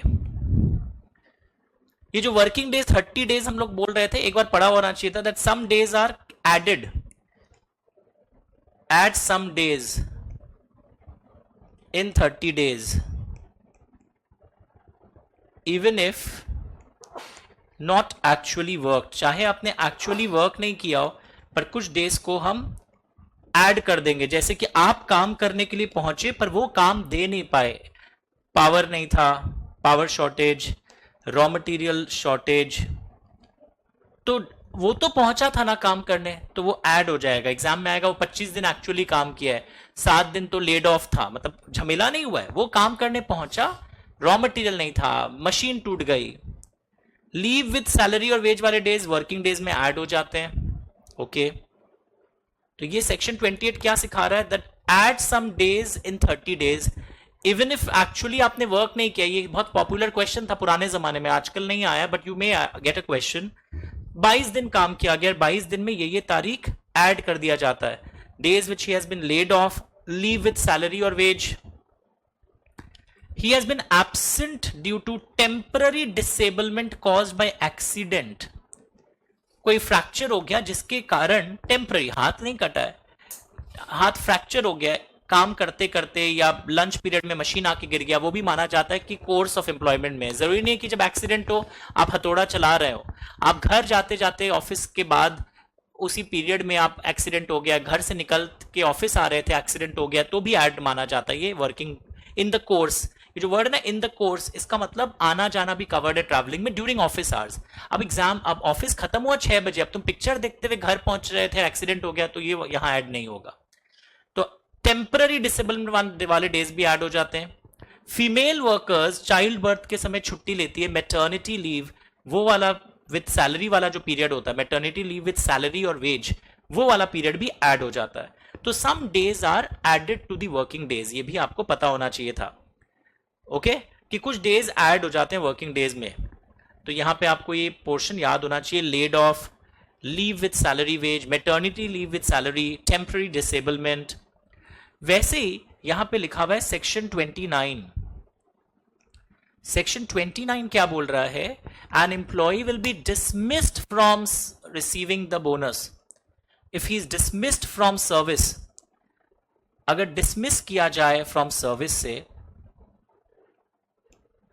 if dismissed from service, okay, बात हो गया ना, ठीक। क्या क्या काम के लिए अगर उसे नौकरी से निकाला गया, then he is dismissed, fraud, violent behaviour, चोरी, कुछ इस टाइप का काम किया है, फीमेल वर्कर्स के साथ गलत कुछ किया है, नौकरी से निकाला जाए, then your employ is disqualified. Okay, और establishments must include departments, branches. अगर स्टैब्लिशमेंट में बहुत सारे ब्रांचेस आ रहे हैं, चाहे अलग अलग जगह हो, they are part of the same establishment for the purpose of computation of bonus. यानी ब्रांच का अगर आप अलग पीएल बनाते हैं, वो भी यहीं पर ऐड होगा। बट अगर आपने किसी साल सेपरेट पीएल बैलेंस शीट बना लिया हो, where for any accounting year a separate balance sheet or PL has been maintained by any branch or department, तब वो फिर separate establishment treat किया जाएगा। unless such department, मतलब समझ में आ रहा है, अगर आप अलग ही बना के रखे हो तो अलग बात है, वरना ब्रांच का, एक ब्रांच में प्रॉफिट है, एक में लॉस है, कलेक्टिवली देखा जाता है, बिकॉज कंपनी के बहुत सारे ब्रांचेस एंड डिपार्टमेंट्स हैं, पर एक ब्रांच का आप हमेशा से अलग अलग बना रहे हो, then the things are different. तो ये एक बार पढ़ा हुआ होना चाहिए। Start reading. डिसमिसल समझ में आ गया, 30 वर्किंग डेज कैसे कैलकुलेट होता है। Take the marking please, start doing it.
Sure everyone?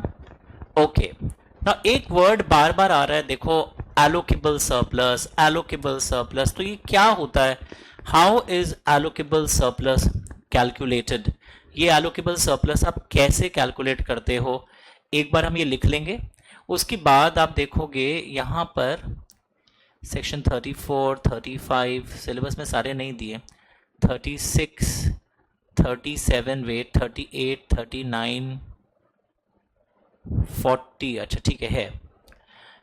तो now what is this available surplus and what is this allocable surplus? आइए थोड़ा सा नोटिंग कर लें कॉपी में, बिकॉज यहां से कैलकुलेशन पूछे जाते हैं एग्जाम में। तो लेट अस स्टार्ट। नाउ सबसे पहले आपने कभी सुना है अकाउंट्स में ग्रॉस प्रॉफिट? सुना होगा। फिर नेट प्रॉफिट। वैसे यहां पे अब मैं दो शब्द लिखूंगा। पहले लिखा है bonus shall be paid out of allocable surplus, जो हम लोग सुबह से आज पढ़ रहे हैं। एक वर्ड और फ्रेज यूज करना है, विच शैल बी। ये जो एलोकेबल सरप्लस होता है ये अवेलेबल सरप्लस पे अप्लाई होता है। अवेलेबल सरप्लस पे एक percentage of available surplus is allocable. Allocable मतलब जो आप फाइनली जिसमें से आप बोनस दे सकते हो। तो अब आपके पास सवाल उठता है, sir what is available surplus? तो अवेलेबल सरप्लस का मैं फॉर्मूला लिख रहा हूं, आप भी लिखोगे। अवेलेबल सरप्लस कैसे निकाला जाता है? यहां पे ना ग्रॉस प्रॉफिट कैलकुलेट करेंगे। ये gross profit section 32 of the code में बताया गया कि कैसे कैलकुलेट होता है। एक लंबा 2 पेज का दिया हुआ है, आपको नहीं पढ़वाऊंगा मैं। उस ग्रॉस प्रॉफिट में से बैंकिंग कंपनी का अलग है, नॉन बैंकिंग कंपनी का अलग है, अलग अलग तरीका दिया हुआ है। बैंकिंग कंपनी का ग्रॉस प्रॉफिट अलग तरीके से है, सेंट्रल गवर्नमेंट बताएगा, और वैसे ही नॉन बैंकिंग का भी बताएगा। ग्रॉस प्रॉफिट में से आप माइनस करोगे, लेस करोगे। क्या लेस करोगे? एक आइटम जिसका नाम है प्रायर चार्जेस। प्रायर चार्जेस में क्या क्या आइटम आते हैं? डेप्रीसिएशन अंडर इनकम टैक्स, जो आपका डेप्रीसिएशन है, direct tax and other prescribed sums.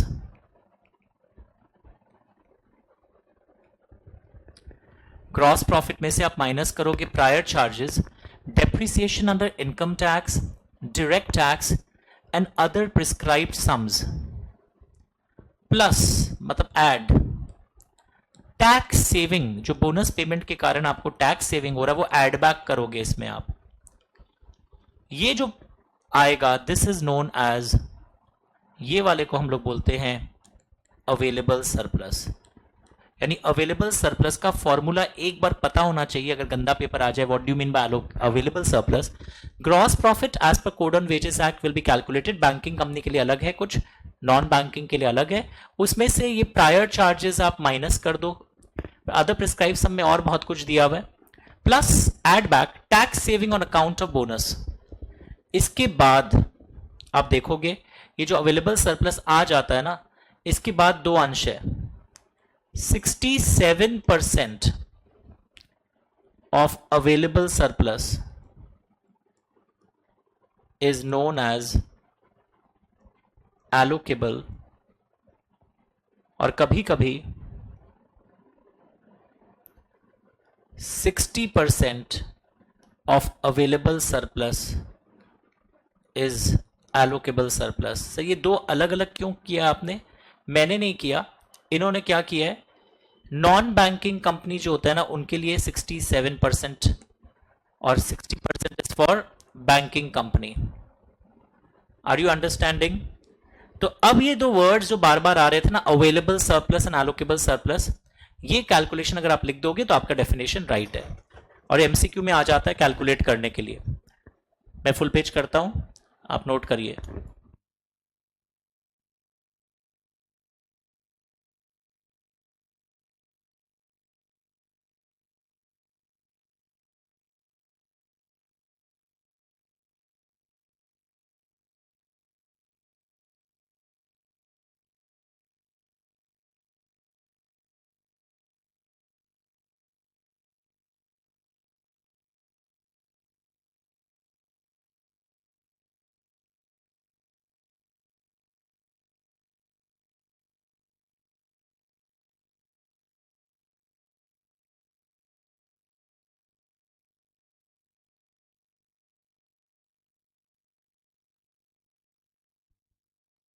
तो हम लोग आज पढ़े थे bonus is given out of allocable surplus, जो डिस्ट्रीब्यूटेबल हो।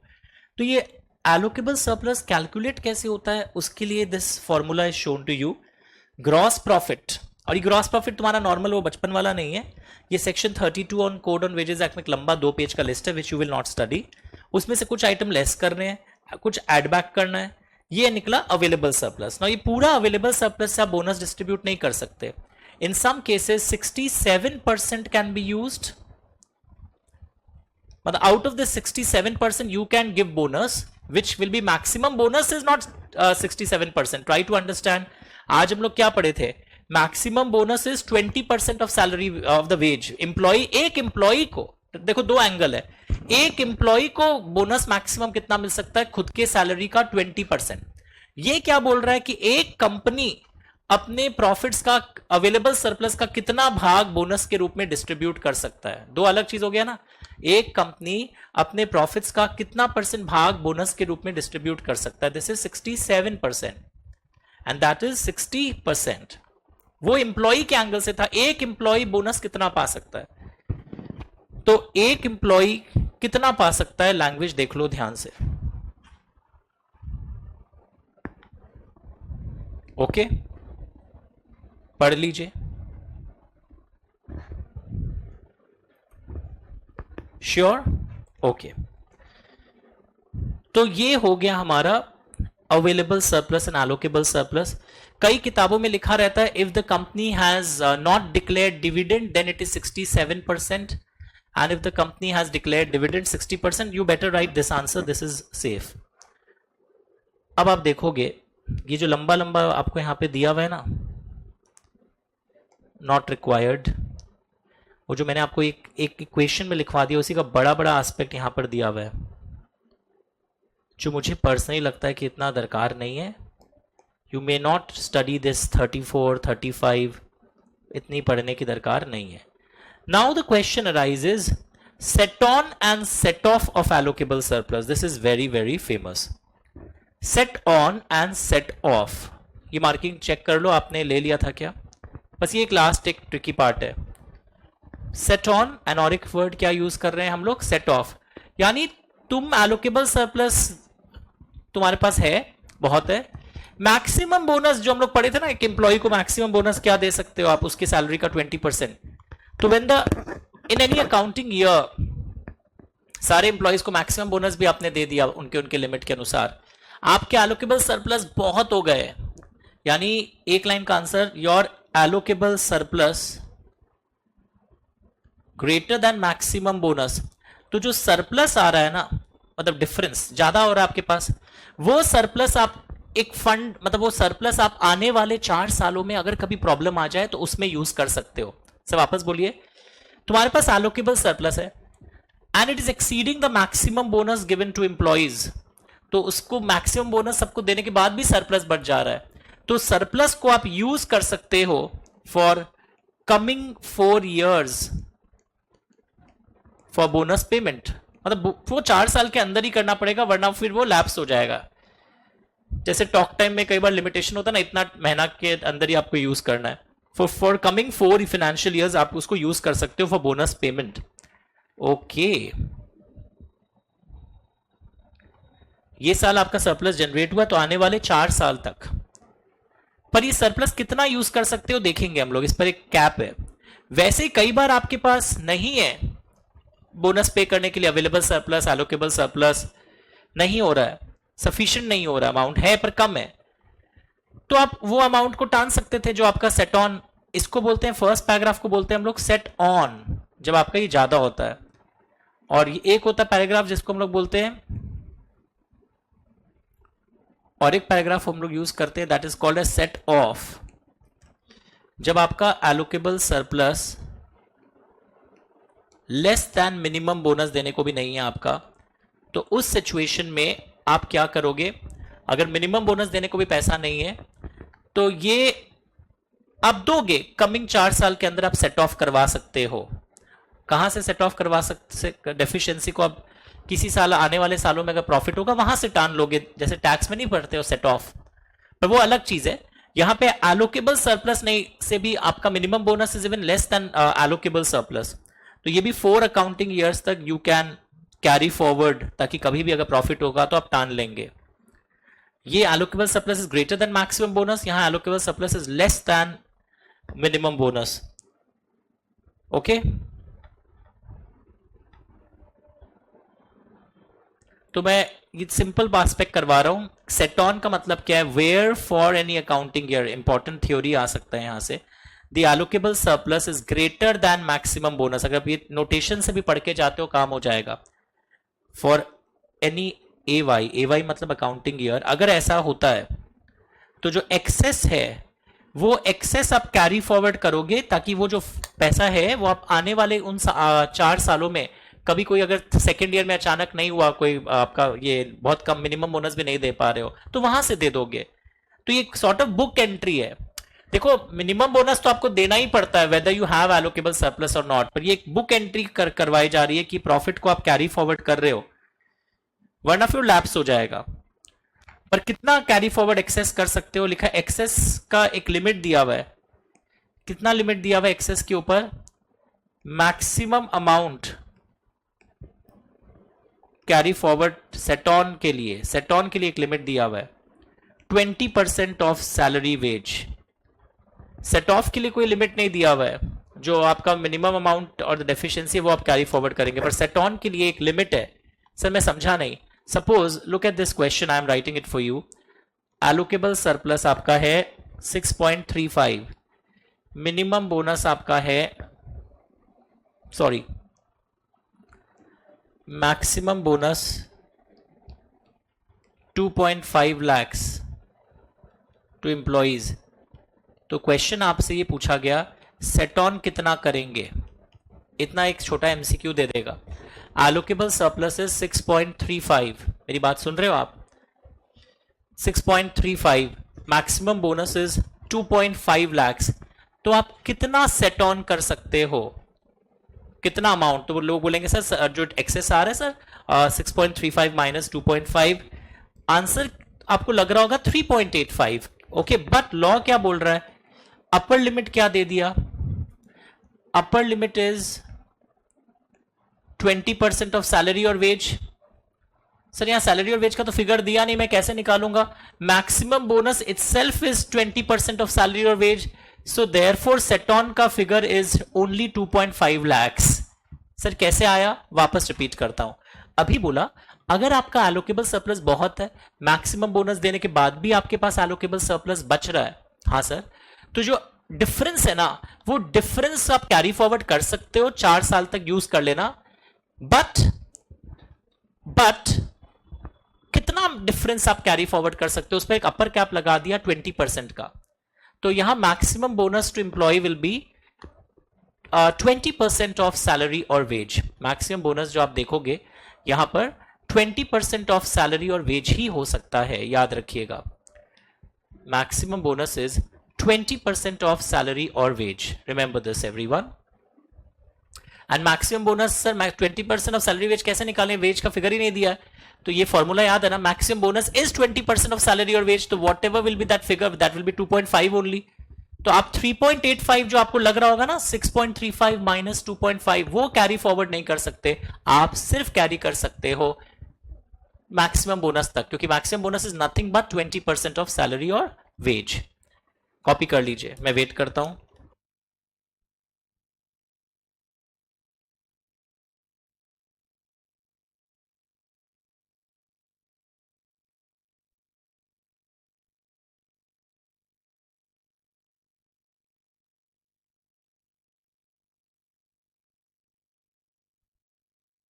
मैं वेट कर रहा हूं, लैंग्वेज ध्यान से पढ़ना। वहां allocable surplus greater than maximum bonus है, यहां सेट ऑफ में allocable surplus is less than minimum bonus.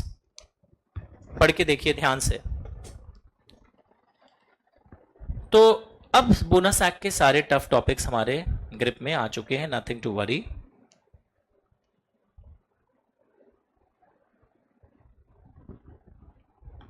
Okay, यहां मिनिमम है, वहां मैक्सिमम है। एक दो लाइंस जो मैं नहीं पढ़ा उसको आपको नहीं करने की दरकार है, वीडियो पॉज कर लीजिए if you have missed. Next देखिए, साल में अगर तुमने बीच कुछ और छोटे छोटे बोनस बोल के मालिक से ले लिए हैं तो फाइनल बोनस से वो एडजस्ट होगा। अगर मालिक कोई पूजा बोनस या कस्टमरी बोनस दे दिया है देन मालिक क्या करेगा, अब ऐसा नहीं है कि कोड ऑन वेजेस एक्ट का बोनस आपको अलग मिलेगा, पूजा अलग मिलेगा, वो तो मालिक आप खुशी से दिए थे, ये तो आपका फर्ज है एक्ट के अनुसार। एम्प्लॉयर विल डिडक्ट द बीच वाई में जो भी पूजा या कस्टमरी बोनस आपको मिला है वो इस बोनस कैलकुलेशन देने के समय आपको उस अकाउंटिंग ईयर से डिडक्ट होकर मिलेगा। मैं वापस रिपीट कर रहा हूं, पूजा बोनस, कस्टमरी बोनस जो जो आपने उठाए हैं वो आपको सब डिडक्ट होकर मिलेगा। पढ़ के देखिए, पढ़कर देखिए एवरीवन। ओके, नेक्स्ट आप देखोगे section 38, where in any accounting year employee is found to be guilty of misconduct causing financial loss to the employer। Language मिल रहा है, अगर फाइनेंशियल लॉस हो रहा है एम्प्लॉयर को, where an employer is found guilty of misconduct causing financial loss to the employer। ओके, financial loss आपकी गलती से हुआ है, वो एक ऊपर ना हम लोग पढ़े थे डिसमिस हो गए आप गलत काम के लिए, यहां आपने लॉस पहुंचाया आपकी गलती से, तो वो जो लॉस आपके कारण मेरे को फाइनेंशियल लॉस हुआ है वो ओनली करंट ईयर के बोनस से एडजस्ट होगा and that accounting year only. पुराने सालों के बोनस से एडजस्ट नहीं हो सकता है अगर कोई बाकी भी था। अगर कोई फाइनेंशियल लॉस हुआ है तो सिर्फ करंट ईयर के बोनस से एडजस्ट होकर ही आपको मिलेगा। That's it. Next question, time for payment of bonus. ये जो टाइम है ये for bonus payment, what is the time, कितने टाइम के अंदर बोनस पे हो जाना चाहिए। फेमस है एमसीक्यू के लिए, 8 महीना। ये बैंक अकाउंट में क्रेडिट करने बोल रहा है आजकल, credit in the bank account of the employee within 8 months from the closure of the accounting year, from closure of accounting year. और कई बार अगर गवर्नमेंट सेटिस्फाई हो जाए, एम्प्लॉयर रिक्वेस्ट कर रहा है थोड़ा एक्सटेंशन चाहिए, तो एक्सटेंशन मिल सकता है up to 2 years। I did not say by 2 years। तो बोनस पे करने का नॉर्मली टाइम कितना है, 8 months from the closure of accounting years and this 8 months can be extended up to 2 years। मैं 2 साल तक इस टाइम को आगे मूव ऑन कर सकता हूं। फिर आप देखोगे where there is any dispute regarding payment of bonus, disputed bonus अगर होता है then within 1 month from the date, dispute जब होता है तो वो लेबर कोर्ट और क्या ना कुछ डिसीजन आते हैं उसको अवार्ड बोलते हैं, या मालिक और एम्प्लॉय के बीच में सेटलमेंट होता है। तो डिस्प्यूट में within 1 month from the date of award oblique settlement comes into operation। तो लैंग्वेज ध्यान से सुनो, within 1 month from the date of award or settlement comes into operation. तो अगर डिस्प्यूटेड बोनस है then the language is within 1 month from the date of award or the settlement whichever comes into operation. Normally bonus का time is 8 months from the closure of accounting year which government में increase up to 2 years। और अगर कोई award का मतलब है decision of any labour court etcetera, तो decision आ गया डिस्प्यूट को लेकर, वो बोल रहा था इतना निकलेगा बोनस, मालिक बोल रहा था इतना नहीं निकलेगा, then it is 1 month from the date of award.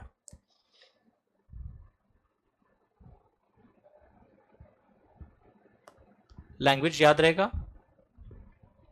और अगर डिस्प्यूट, एक नया लाइन देखो, अगर डिस्प्यूट इस पॉइंट को लेकर है कि हमको हायर रेट पर मिलना चाहिए, डिस्प्यूट एक तो था dispute regarding payment of bonus pending before any authority.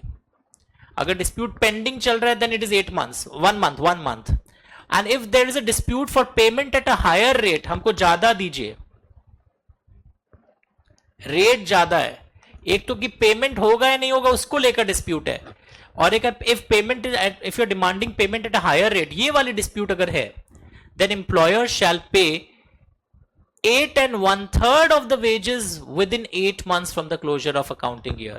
यानी minimum bonus to be paid at least within 8 months। बाद वाला हम बाद में दे देंगे जो और एक्सेस हायर डिसाइड होता है, पर ये वाला तो पे हो ही जाना चाहिए अगर हायर रेट को लेकर है। हम ये नहीं बोल रहे हैं कि मेरा एक तो होता है बोनस आपका निकलेगा ही नहीं, आपका तो ऑलरेडी फाइनेंशियल लॉस के संग एडजस्ट हो गया, डिस्प्यूट चल रहा है उसमें एक महीना है, पर सिर्फ रेट को लेकर अगर डिस्प्यूट है, लैंग्वेज देख रहे हो, if the dispute is at a higher rate, सिर्फ रेट हायर है या फिगर को लेकर डिस्प्यूट है, तो मिनिमम वाला तो दे ही दीजिए 8 महीना के अंदर, बाकी फिर जब अवार्ड आएगा तब देंगे। तो अगर सिर्फ मिनिमम रेट को लेकर डिस्प्यूट है then it should be given within 8 months। If dispute is relating to minimum rate, अगर डिस्प्यूट मिनिमम रेट को लेकर है then it has to be given within 8 months, वरना 1 month था from the date of award, एक था 8 months from the closure of accounting year. Video वापस सुनना लैंग्वेज को लेकर। I know it's very boring but है इजी, और ये लास्ट के दिनों में इस पर चैप्टर पे ज्यादा फोकस करना चाहिए। एकदम लास्ट टॉपिक सेक्शन 40 और 41 पहले कर लिए थे हम लोग, 42 एक सेक्शन और आएगा प्रिजम्पशन वाला।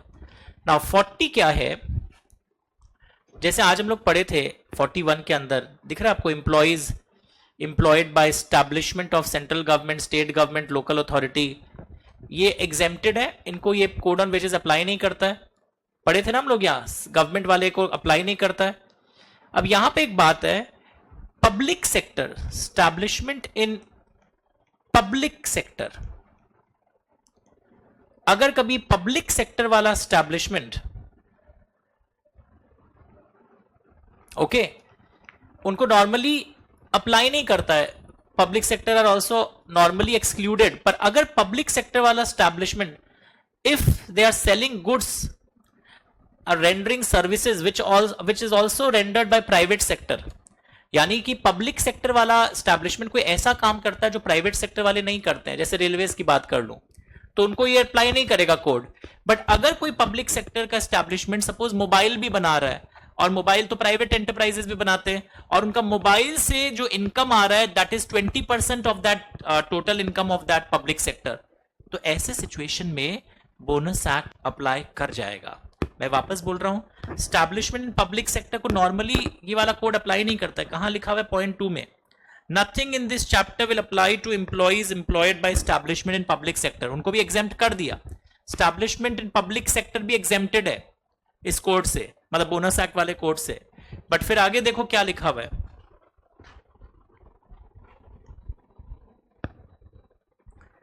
मतलब बोनस एक्ट एक अलग चैप्टर के अंदर कवर था ना, मतलब वो सेक्शन 26 ऑनवर्ड्स। यहां पे लिखा हुआ है, if in any accounting year public sector is selling goods and, अगर वो गुड्स वुड सेल करता है, सर्विसेज सेल करता है, और ग्रॉस इनकम जो उसका इनकम फ्रॉम सच सेल आ रहा है that is greater than equal to 20% of the gross income of establishment उस पर्टिकुलर प्रोडक्ट से। सर उस प्रोडक्ट में क्या प्रॉब्लम है, सेल गुड्स और services which are also sold by private sector, यानी कोई ऐसा सामान बेचता है जो प्राइवेट सेक्टर वाले भी बेचते हैं, और उस पर्टिकुलर सामान से आपका जो रेवेन्यू आ रहा है दैट इज 20% और more of the gross income of the establishment of public sector, तब फिर पब्लिक सेक्टर को भी पूरा को अप्लाई कर जाएगा। नॉर्मली पब्लिक सेक्टर को भी ये कोड अप्लाई नहीं कर रहा है, but if establishment in public sector is selling goods और सर्विसेज, मैं फुल पेज कर देता हूं, if it is selling goods or services which are also sold by private sector and income from such sale, language ठीक कर देता हूं, मतलब और इजी कर देता हूं, which is also sold by private sector and income from sale of such goods, उस गुड्स से जो सेल हो रहा है is greater than equal to 20% of gross income of establishment in public sector, तब आपका ये अप्लाई करेगा। वो एग्जाम में दे देते हैं कि 30% रेवेन्यू मेरा मोबाइल सेट्स को बेचने से आ रहा है, तो मतलब कि 20% से ज्यादा है, तो अब एस्टैब्लिशमेंट इन पब्लिक सेक्टर को भी code on wages act apply करेगा। पढ़ के देखिए।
पब्लिक सेक्टर के बहुत सारे गुड्स है, पर उन गुड्स से जो प्राइवेट सेक्टर भी डील करता है वहां से 20% और मोर इनकम आपका अगर जनरेट हो रहा है, then it is considered as covered by the code.